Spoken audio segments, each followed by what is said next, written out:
Assalamualaikum warahmatullahi wabarakatuh. Kami dari kelompok 4 akan membawakan materi mengenai psikoanalitik.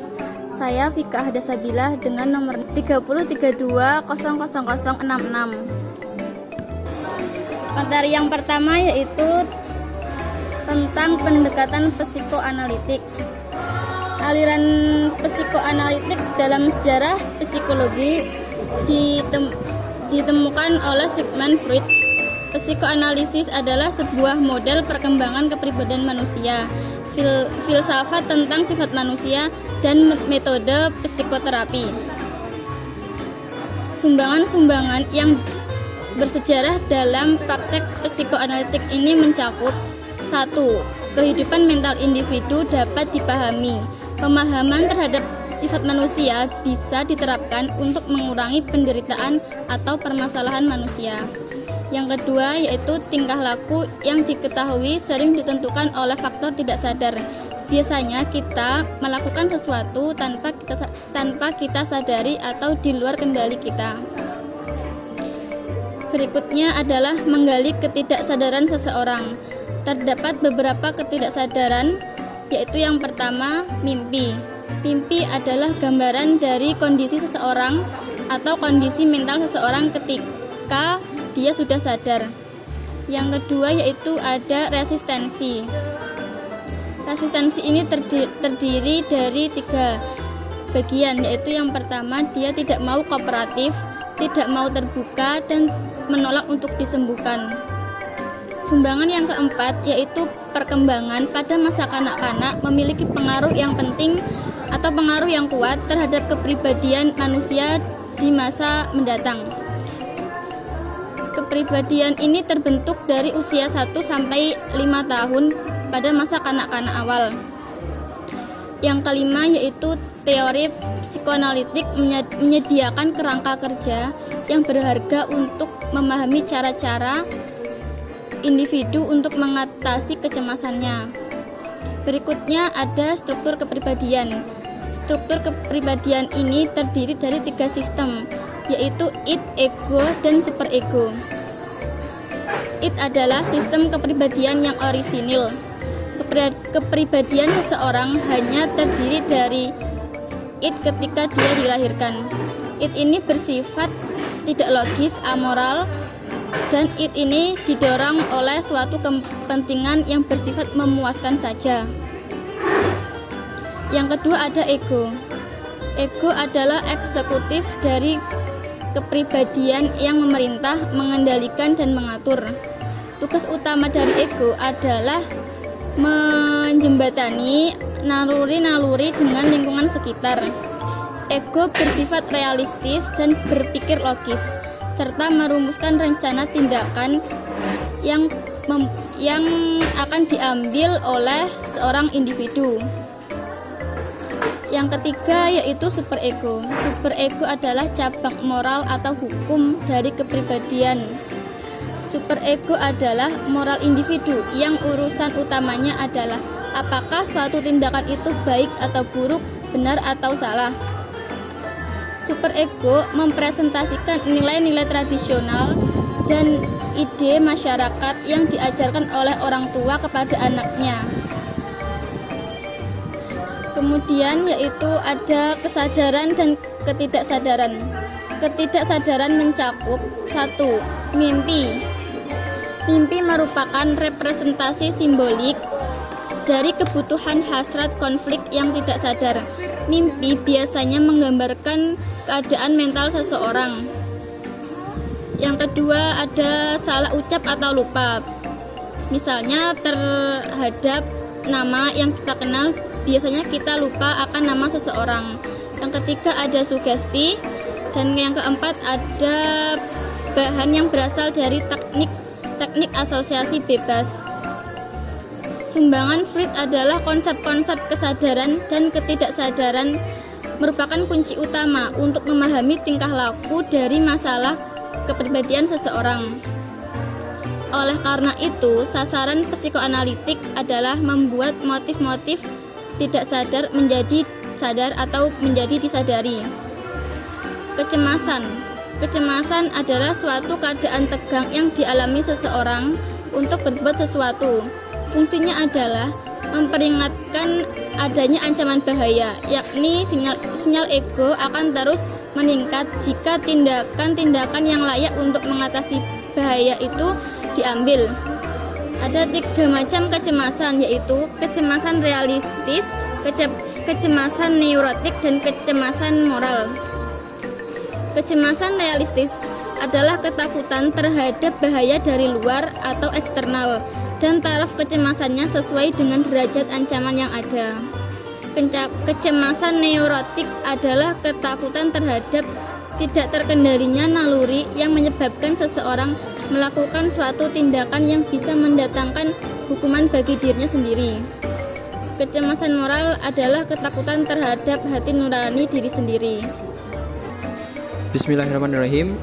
Perkenalkan, nama saya Ardifa Dinugraha, nomor induk mahasiswa 30320040, kelas BPIB. Mekanisme pertahanan ego. 1. Penyangkalan. Penyangkalan adalah pertahanan melawan kecemasan dengan menutup mata terhadap keberadaan yang mengancam, seperti kecemasan atas kematian orang yang dicintai, misalnya sering dimanifestasikan oleh penyangkalan terhadap fakta kematian. Orang-orang sering berkecenderungan membutakan diri terhadap kenyataan yang terlalu menyakitkan untuk diterima. 2. Proyeksi. Proyeksi adalah menyelamatkan sifat-sifat tertentu yang tidak bisa diterima ego oleh orang lain. Dengan proyeksi, seseorang akan mengutuk orang lain karena kejahatannya dan menyangkal memiliki dorongan jahat seperti itu. Ketiga, fiksasi. Fiksasi adalah menjadi terpaku pada tahap-tahap perkembangan dan mengambil langkah ke tahap selanjutnya bisa menimbulkan kecemasan, seperti anak yang terlalu bergantung. Yang keempat, regresi. Regresi adalah melangkah mundur ke fase perkembangan yang lebih awal yang tuntutannya tidak terlalu besar. Contohnya, anak yang takut sekolah memperlihatkan tingkah laku seperti menangis, menghisap ibu jari, serta bersembunyi. Yang kelima adalah rasionalisasi. Rasionalisasi adalah menciptakan alasan yang baik guna menghindari ego dan cedera. Berbohong sehingga kenyataannya yang mengecewakan menjadi tidak begitu menyakitkan. Dan keenam, sublimasi. Sublimasi adalah menggunakan jalur yang lebih tinggi atau yang secara sosial lebih dapat diterima bagi dorongannya. Contohnya, dorongan agresif yang ada pada seseorang disalurkan ke dalam aktivitas seseorang. Yang ketujuh, displacement. Displacement adalah mengarahkan energi kepada objek atau orang lain apabila objek asal sesungguhnya tidak bisa dijangkau. Yang kedelapan, represi. Represi adalah meluapkan isi kesadaran yang traumatis atau bisa membangkitkan kecemasan, mendorong kenyataan yang tidak bisa diterima pada ketidaksadaran atau tidak menyadari hal-hal yang menyakitkan. Yang kesembilan, formasi fiksasi. Formasi fiksasi adalah melakukan tindakan yang berlawanan dengan hasad-hasad yang tak sadar. Jika perasaan yang lebih dalam menimbulkan ancaman, maka seseorang menampilkan tingkah laku yang berlawanan guna menyangkal perasaan-perasaan yang bisa menimbulkan ancaman itu. Saya Delan Lucita Apriana, nomor induk mahasiswa 30320043. Selanjutnya yaitu perkembangan psikologi analistik. Dalam perkembangan kepribadian, yaitu pentingnya perkembangan dalam awal, yaitu fase awal, tahun pertama kehidupan. Tugas perkembangan utama fase oral yaitu memperoleh rasa percaya, yakni percaya kepada orang lain, orang tua, kepada dunia, dan kepada diri sendiri. Cinta adalah perlindungan terbaik terhadap ketakutan dan ketidakamanan.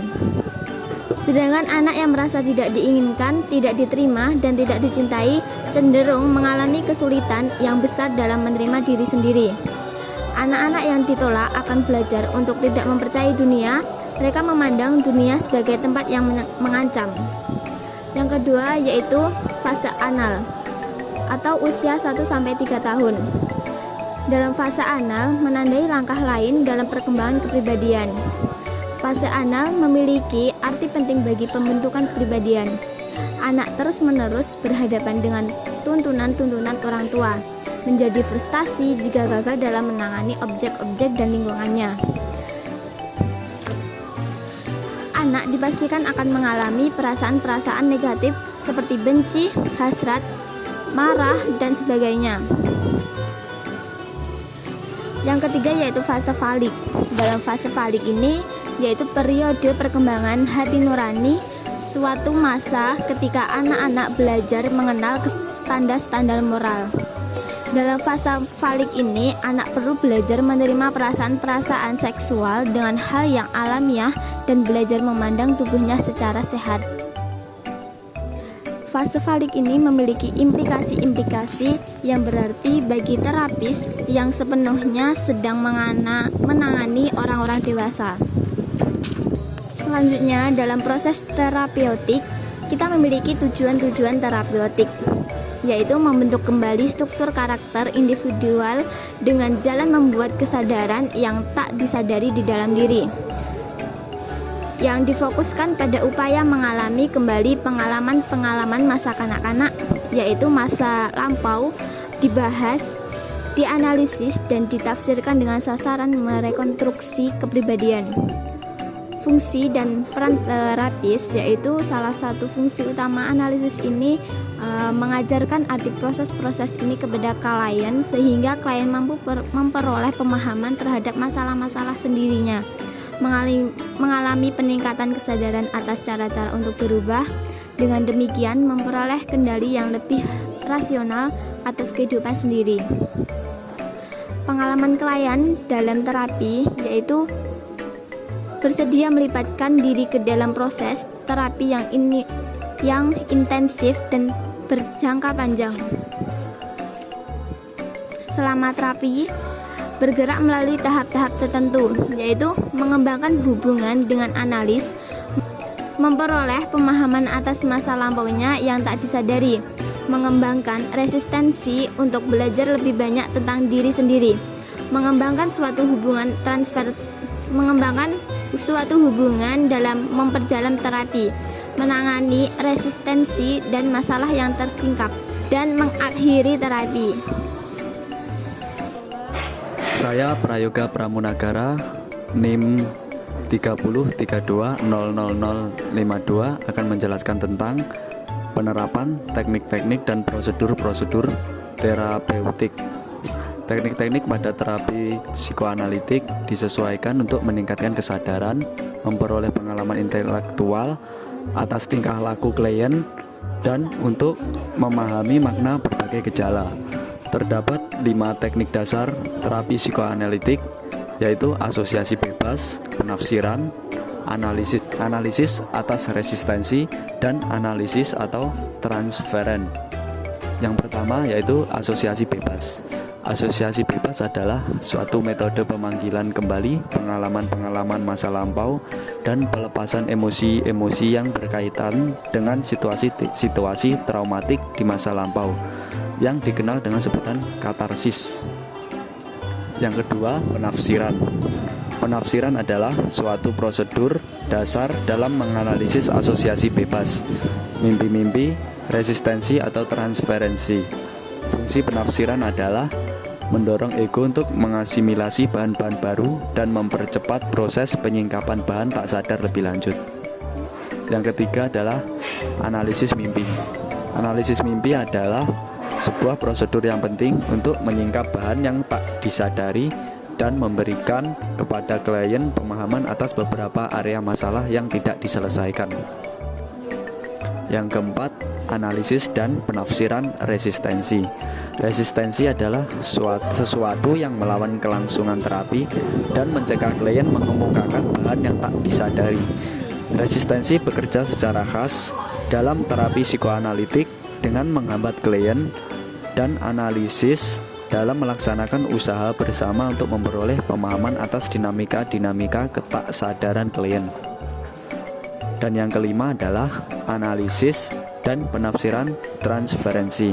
Analisis transferensi adalah teknik yang utama dalam psikoanalisis sebab mendorong klien untuk menghidupkan kembali masa lampaunya dalam terapi. Ia memungkinkan klien mampu memperoleh pemahaman atas sifat dari fiksasi-fiksasi dan deprivasi-deprivasinya dan menyajikan pemahaman tentang pengaruh masa lampau terhadap kehidupannya sekarang. Sekian presentasi dari kelompok 4. Ada kurang lebihnya kami mohon maaf. Wassalamualaikum warahmatullahi wabarakatuh.